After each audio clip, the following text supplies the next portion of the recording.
नमस्कार, मैं doctor Manju Jain, retired associate professor from SN. Sen degree college Kanpur. मैं पिछले कई सप्ताह से धर्म मार्ग पर चलने वाले और उसके अंतर्गत कुछ विषयों को लेकर के अपने वीडियोस निकाल रही हूँ, जो कि कहीं कहीं किसी तरीके से इकट्ठा करके लोगों के द्वारा है।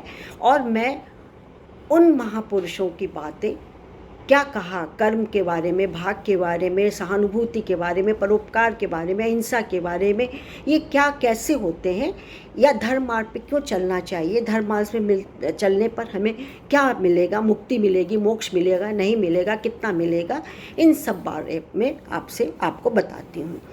तो आज भी मैं आपके सामने धर्म मार्ग शीर्षक के अंतर्गत एक विषय चुना है मैंने। उस विषय का नाम है कर्मों का फल। कर्मों का फल आप तो जानते हैं कि आप वैसे भी लोग कहेंगे कि अरे अच्छे काम करो तभी तुमको अच्छा जन्म मिलेगा, तुमको मुक्ति मिलेगी। बचपन से ही हम लोग को डराया और सिखाया जाता है, चींटी मत मारना, बुरा कर्म करोगे तो पाप के भागी बनोगे, नरक में जाओगे। सभी के यानी कि हमें सद्गुण या अच्छे कर्म करने चाहिए जो कि संचित हो सके, या पूर्व जन्म के प्रारब्ध फल का हमें इस जन्म में लाभ या हानि मिलता है। तो आज मैं आपके सामने पेश करती हूँ, ये इनका लिखा हुआ है डॉक्टर जीवन शुक्ल का कर्मों का फल, मैं आप तक पहुंचाती हूँ। नमस्कार एवं धन्यवाद जीवन शुक्ल जी, मैं आपकी बात लोगों तक पहुंचा रही हूँ क्योंकि मुझे बहुत अच्छी लगी आपकी ये बातें, तो मैंने सोचा इसका लाभ हर एक को मिले। कर्मों का फल। भारतीय मनीषा पुनर्जन्म में विश्वास करती है। पुनर्जन्म में तुम्हारा ये हाल हुआ होगा, ये किया होगा तुमने, अच्छे कर्म किए इसलिए अच्छी योनि में पैदा हुए हो, तुमको दुख इसलिए हो रहा है क्योंकि पिछले जन्म में तुमने किसी को सताया होगा, वगैरह वगैरह। यह विश्वास की अमरता की पुष्टि करता है।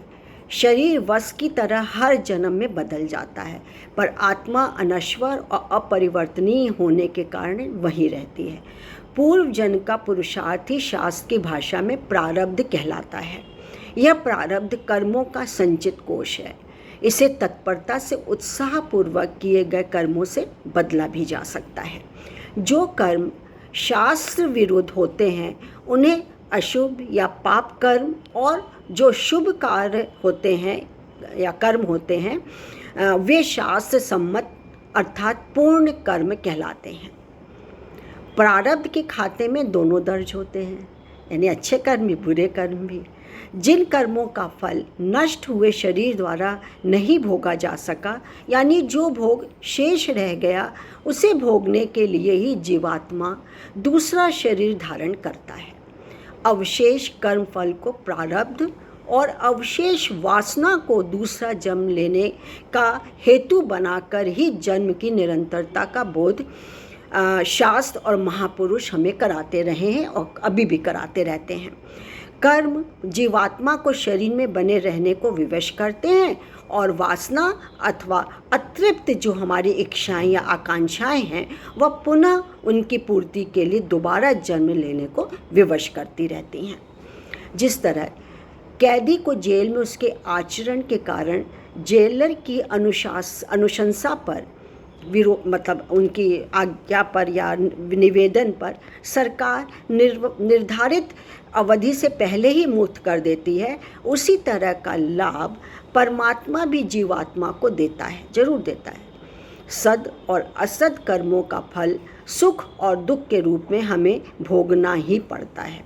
जिस तरह ताज़ा लगा दाग छुड़ाने से जल्दी छूट जाता है, उसी तरह कर्म का किया दोष आज किए गए प्रायश्चित से नष्ट भी हो जाते हैं। परमात्मा दयालु है, उसने यदि कर्मों के विधान से हमें बांधा है तो उनसे मुक्ति का मार्ग भी महापुरुषों द्वारा हमें सुझाया भी गया है।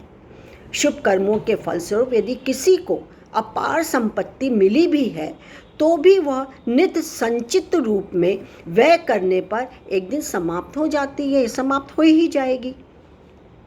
अतएव एक कुशल व्यवसायी की भांति हमेशा कर्मों के बही खाते पर नज़र रखनी चाहिए, या रखो नज़र।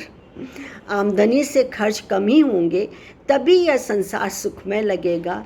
अर्थात यदि पुण्यों की, सत्कर्मों की आमद अधिक है तो बंधन भी उतने ही कम होंगे।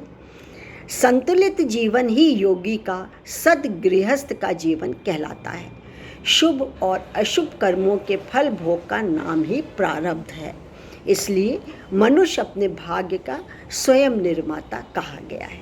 बहुत अच्छी बात लगी जीवन शुक्ल जी मुझे, और रोम रोम मेरा एकदम पुलकित हो गया।